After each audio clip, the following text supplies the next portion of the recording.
language.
Am I audible?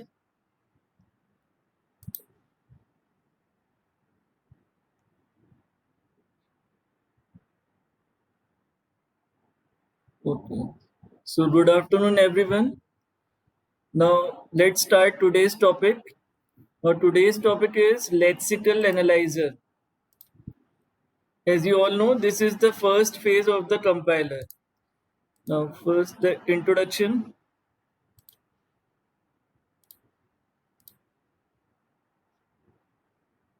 So lexical analyzer is the first phase of a compiler. It takes the modified source code from language preprocessor that are written in the form of sentences. As we already discussed, now the lexical analyzer breaks these sentences into a series of tokens. This is very important. It converts it into tokens by removing any white space or comments in the source code. So basically the output of the lexical analyzer is tokens. Now moving on to the next slide. So as you can see from the diagram,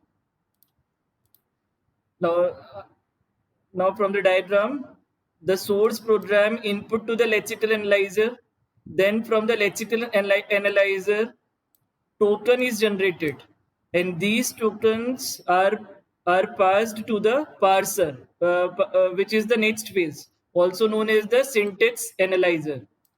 So the output of the lexical analyzer are tokens. So these tokens are passed to the next phase. Name is parser, and from the parsers they go on to this to semantic analysis. If the parser needed more tokens, then they want the lexical analyzer to get next token. So one by one the tokens are passed from the lexical analyzer to the parser, and after that the parser get next token demand to the lexical analyzer, and after that the lexical analyzer provided the next token to the parser.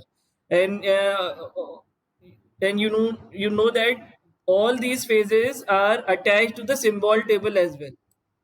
So these all phases are attached to the symbol table as well as the error handler.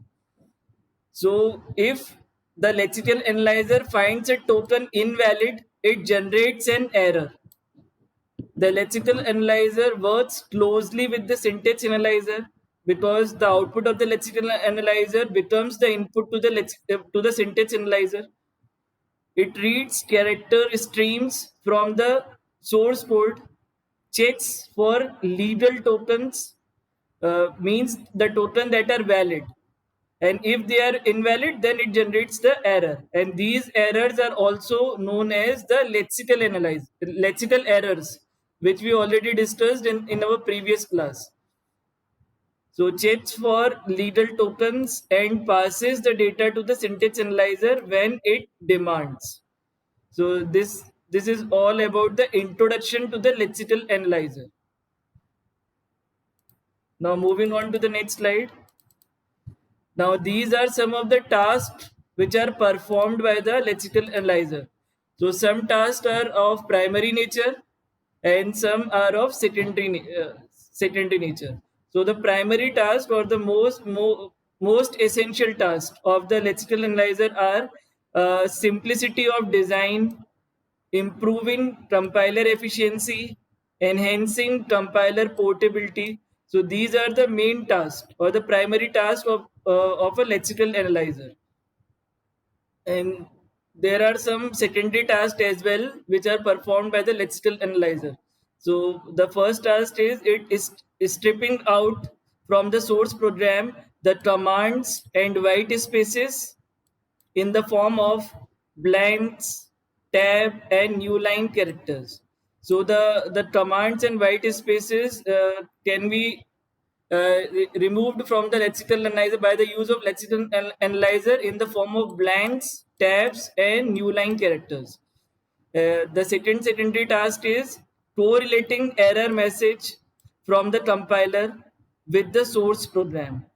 So they also point out the error message from the source program. If there are lexical errors are there or invalid tokens are there, then they point out the lexical error to the compiler.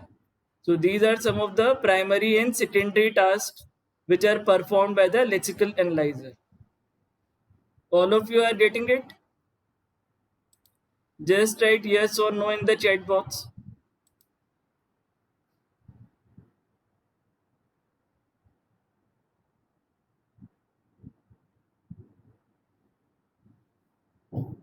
Are there more students waiting?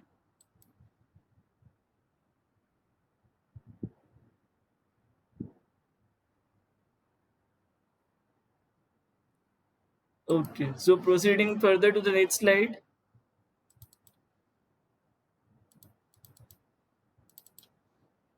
Now, these are some important terms which are used in the case of lexical analyzers. Now, first is these are called tokens, patterns, and lexemes. So first, we will going to see what are tokens. So basically, token is a sequence of characters that can be treated as a single logical unit. It can be treated as a single logical entity. So typically tokens are identifiers, keywords, operators, special symbols, constants. So these are some of the types of tokens. These tokens you already studied where- when you studied the C language in your first semester exam. So these are the same. These are some of the types of token. The identifier, keyword, operators, special symbol, and constant are the examples of tokens. Now the pattern, a set of strings in the input for which the same token is produced as output is called as pattern. This set of string is described by a rule called a pattern associated with the token. So this is basically the definition of the pattern. So first the smallest unit is token, and after that it will form the pattern, and after that a lexeme is created. A lexeme is a sequence of characters in the source program that is matched by the pattern for a token. So you will find that in these definitions, right in the definition of pattern, there is the use of token, and in the definition of lexeme there is the use of pattern. So these all three definitions are interconnected. but the smallest unit is token. After that, pattern is formed, and after that, lexeme is formed. So let us discuss each one of them in detail, one by one. Now moving to the next slide. Now first we will going to discuss the token. So token, basically a lexical token is a sequence of characters that can be treated as a unit in the grammar of the programming language. So basically, according to the programming language, the tokens are different, because in each programming language, it has some specific constant keywords, etc. So the token is dependent on the programming language, and according to the programming language, they are different. So some examples of tokens are, so type token like ID, num, real. So these are some of the type tokens. The punctuation tokens are of that if, void, return. So these are some punctuation tokens. Now alphabet tokens are keywords. Uh, in for a particular language, there if there are keywords, then they are also termed as tokens. So these are some of the examples of tokens. Examples of non-tokens. So these are the examples of non-tokens like comments, preprocessor directive, macros, blank, tabs, new line, etc. So these are the examples of non-tokens. So basically, at some point of time, it is very difficult to distinguish between which are tokens and which are non-tokens. So you have been clear in your mind that the blanks, tabs, new lines, comments are basically the non-tokens, and only the constructs which are useful for a particular language are termed in are categorized in the tokens. Now moving on to the next slide. Now patterns.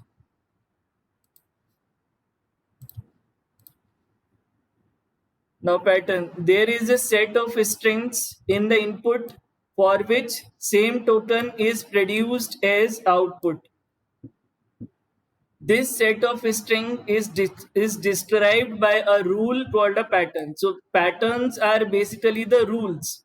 Uh, so patterns are basically the rules associated with the token. So regular expression are an important notation for specifying patterns. For example, the pattern for the Pascal identifier token ID is this.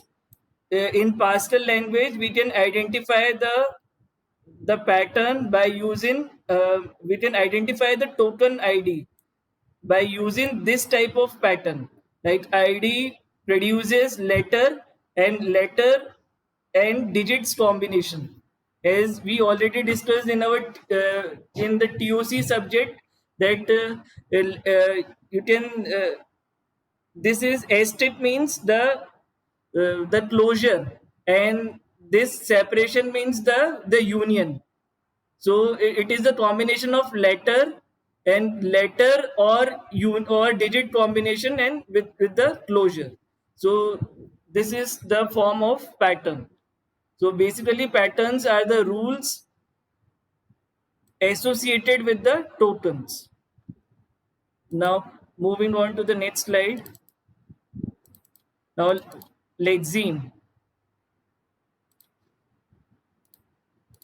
Now a lexeme is a sequence of characters in the source program that is matched by the pattern for a token. So this is basically the definition of lexeme.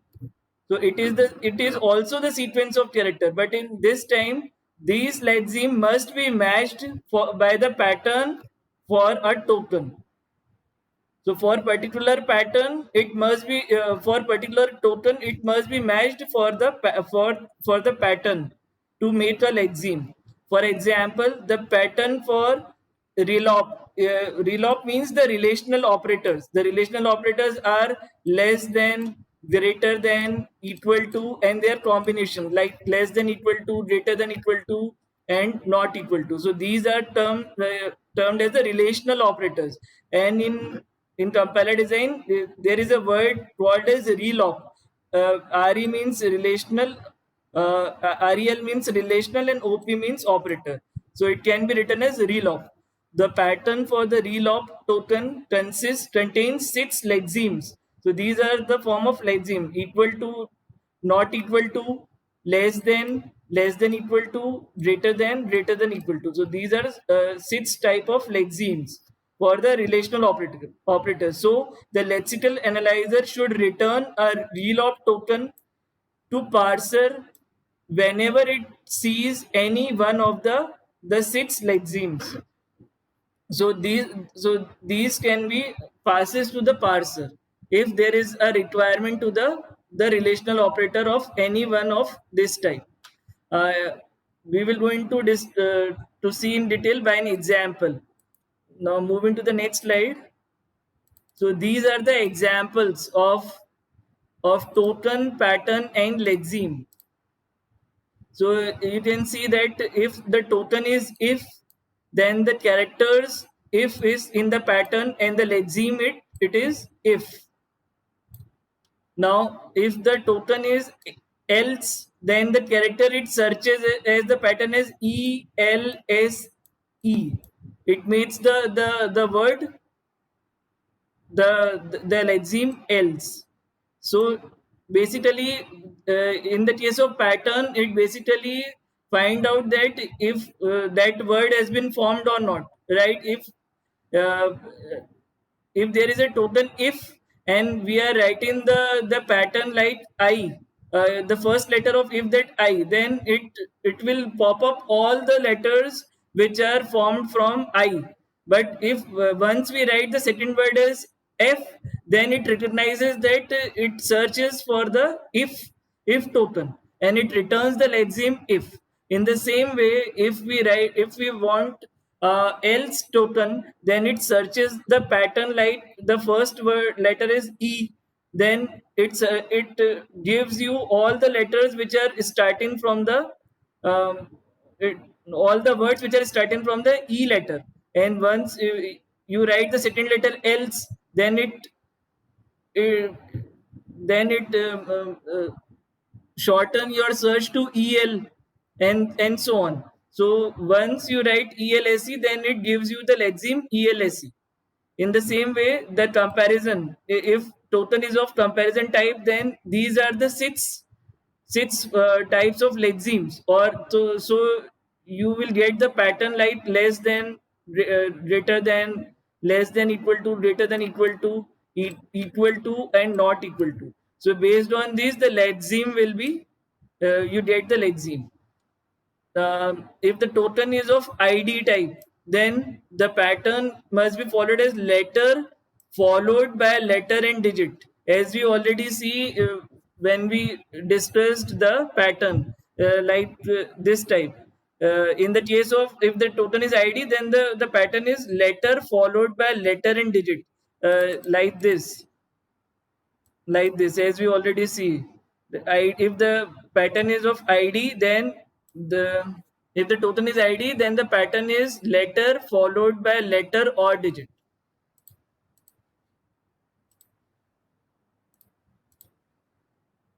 So this is the pattern for the token ID. So in the case of lexeme, we get the value. The example are there. The pi will be there because letter followed by letter, like I followed by the letter P. And the other examples are score, where the letter followed by the letter or digit, and this is the letter followed by digit, like D followed by 2, which is a digit. So these are some of the examples of lexeme we get from the token ID. In the same case, the other example for number, if the token is of number type, then we get the pattern of any numeric constant. So the numeric constant can be of like the value of pi 3.14 or 0 or 6.23. So these are the examples of lexeme if we want the token as the number. And in case of the literals, if the token is literal, then anything but these are the starting brackets, like not the bracket, the inverted comma starts, then the surrounded by the inverted comma. So whatever will be written in these inverted comma, we will get that lexeme. So the pattern will be whatever will be written in these inverted commas. So we are searching for that pattern, and once we find that pattern, then the content which are written in the inverted comma, we get the output as the lexeme. So all of you are getting it?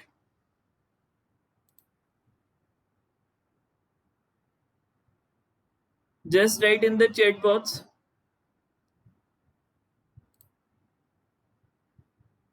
So only 15 participants are there. Are there anyone waiting for the class?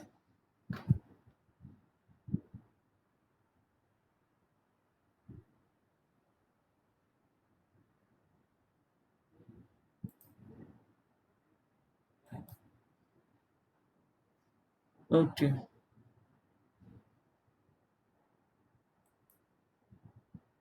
So moving on to the next slide. Now the next topic is recognition of tokens.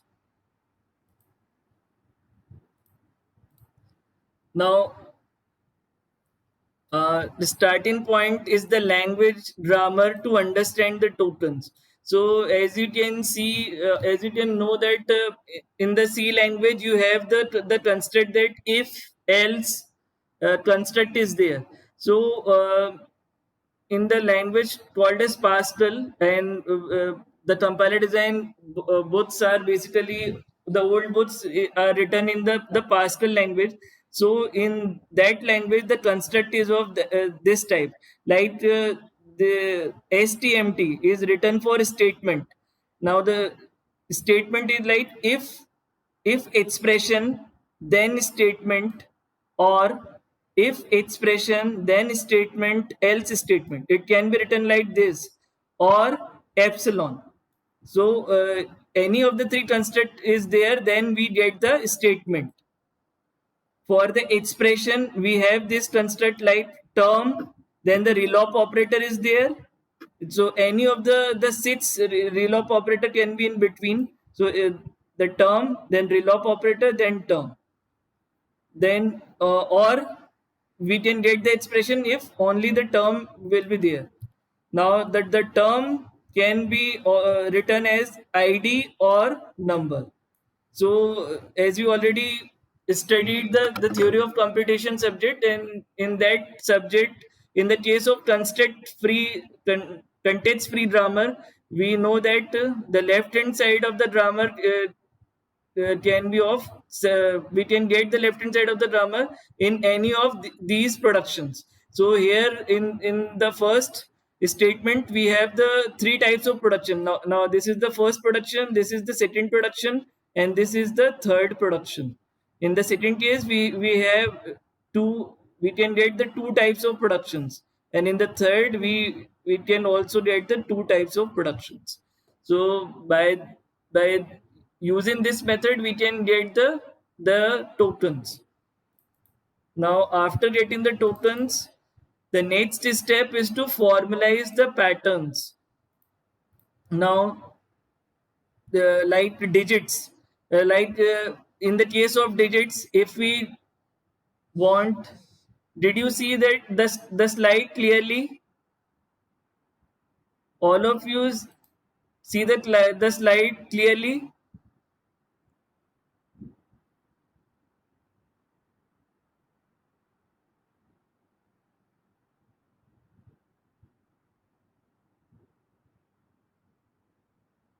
Okay.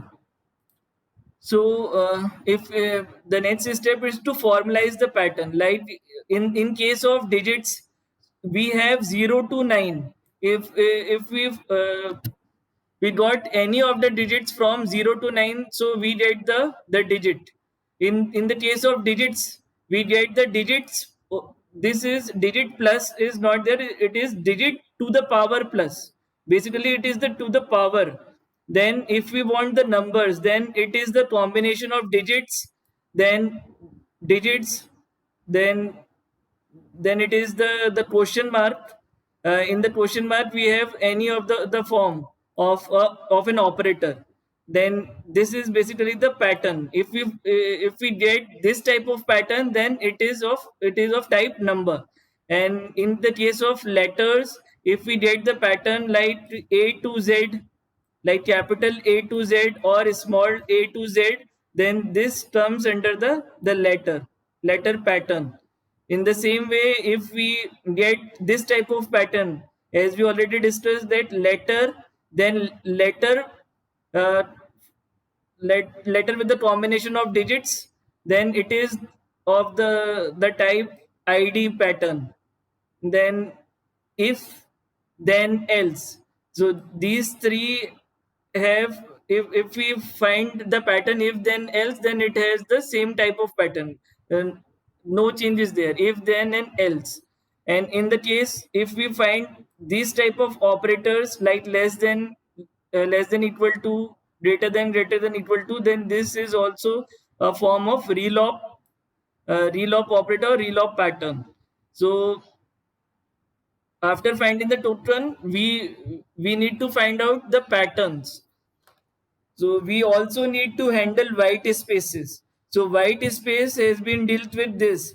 White space has been abbreviated as WS, is for white space. Then if we get the blank or tab or the new line, and this plus is to the superscript of the bracket, like this. If the bracket is this, then this plus is to the superscript. Here it is written as in the same line, but basically it is to the superscript. Means one or more combination. As we already discussed in theory of computation, that this is the plus closure, the positive closure. So the white spaces must be the blank or tab or new line positive closure.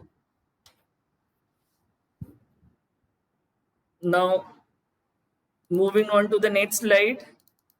Now this type of question are basically asked in your GATE exams. Like a question is there, and they want to you to find how many tokens are there in the sentence. So you can see in this example, uh, you are given a sentence of a language. Like this is the sentence: printf, then the opening brace, then the inverted comma begins, and it is written a sentence, then the braces, then the closed bracket, and then the semicolon. So they are giving you a sentence, and they want you to find out how many tokens are there in this sentence. So you need to find out how many tokens are there. So you need to count how many tokens are there. But for counting, you need to also understand or also remember what are the types of the token, or in a token, what are the constructs of the token, like keyword, identifier, constant. They all comes in the token. So let us solve this question. So first you can see that in this, you can see that first token is printf. Printf is a token because it is the keyword for the language. Then the second token is the opening brace is the second token. Then the third token is from the inverted comma, begins to the inverted comma, and whatever is written in between these inverted comma are considered as the third token. And the fourth token is the closing brace. The closing bracket is the fourth token, and the fifth token is the semicolon. So basically there are 5 tokens in this sentence. So the answer will be 5. All of you understand it?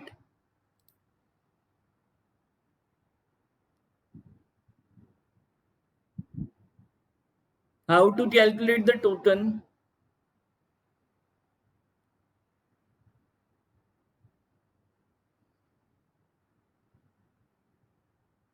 You can get such type of question in objective exams, or sometimes these type of question are also asked in your gate exams. So okay, so moving on to the next slide. So I am giving you two questions. So you need to solve these questions in, I think, in next uh, you can say next 5 minutes. Like in the first question,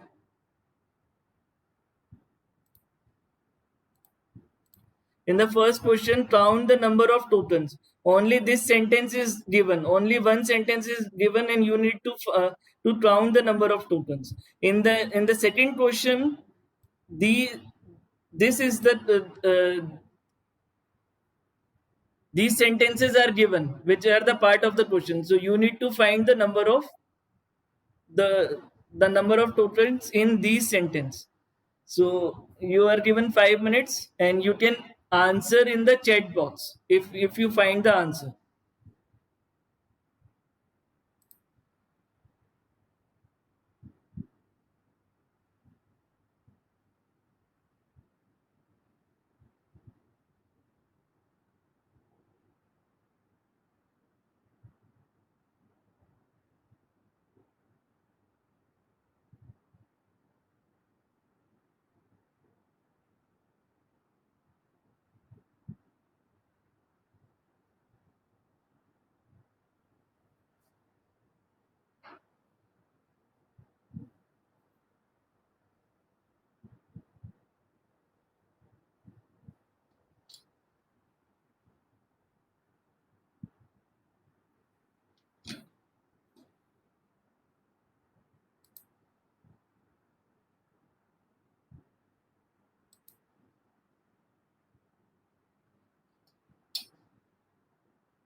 Last 2 minutes,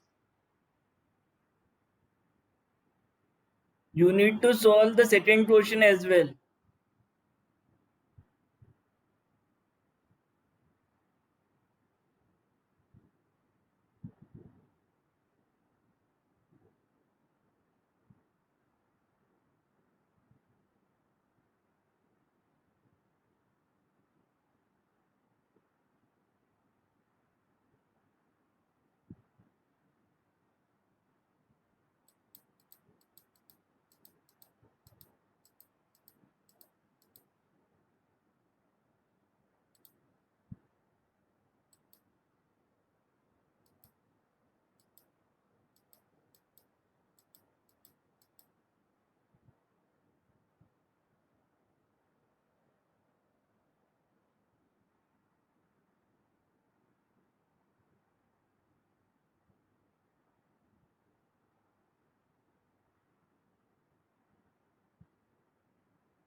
Now last minute, hurry up.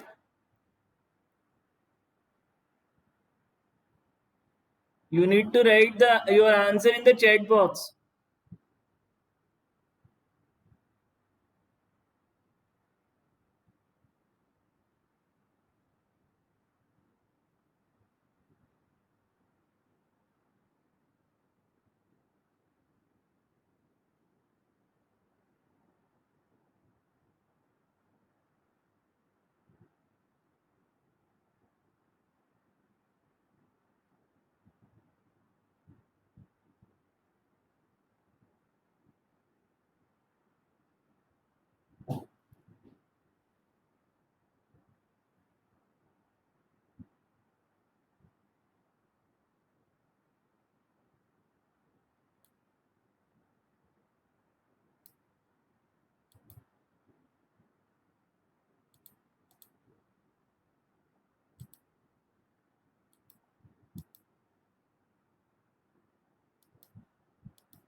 Okay.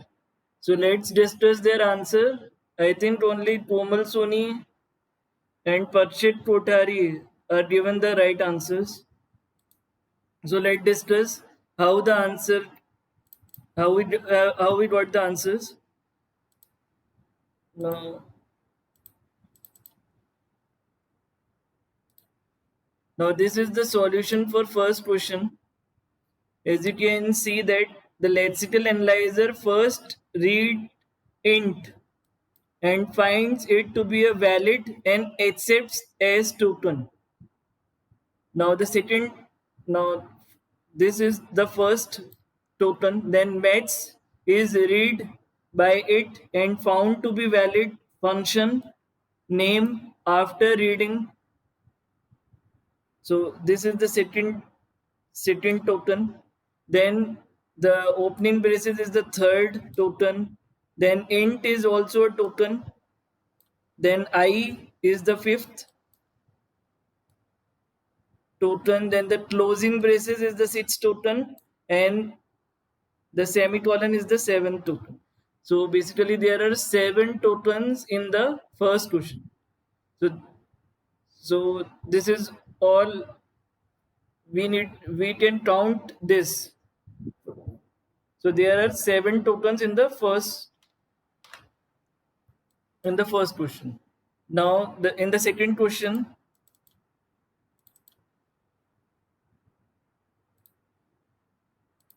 you can see that there are the total number of tokens are 27, but how we can got this 27? So I am just writing it. First is int, then the main is second, then the opening brace and closing brace. So this makes 1 2 3 4, and this is 5 fifth. Now int is sixth, then A is seventh, then this is eighth, then 10 is ninth, then comma is 10th, B is 11, equal to, this equal to is 12th, then 20 is 13, and this semicolon is 14. Then printf is 15, then the opening braces is 16, then all the words which come in the inverted comma, they are treated as only one. So this is 17. Then the comma is 18. Then A is 19. Then plus is 20. Then B is 21. then the closing brace is 22 and the semicolon is 23. Then return is 24, 0 is 25, and that semicolon is 26. And this closing brace is 27. So this is all. So that's how the answer comes to 27. So only 3 minutes are left for today's class. All of you understand it?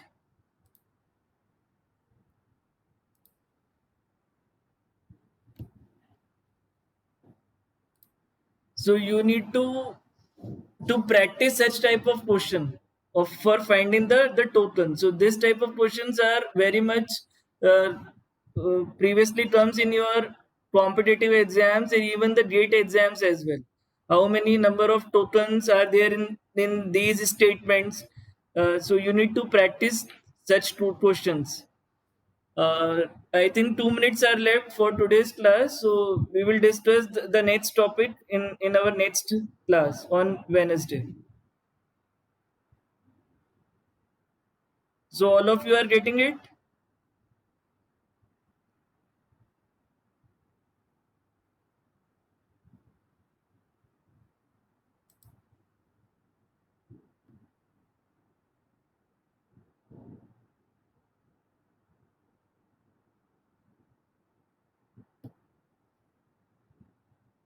Okay, so that's all for today's class.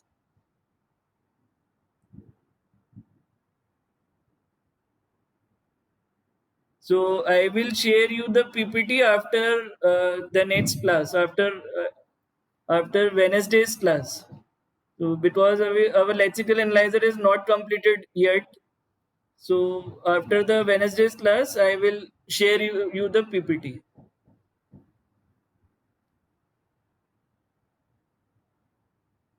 Okay, so thank you very much. You can leave. You can leave this class.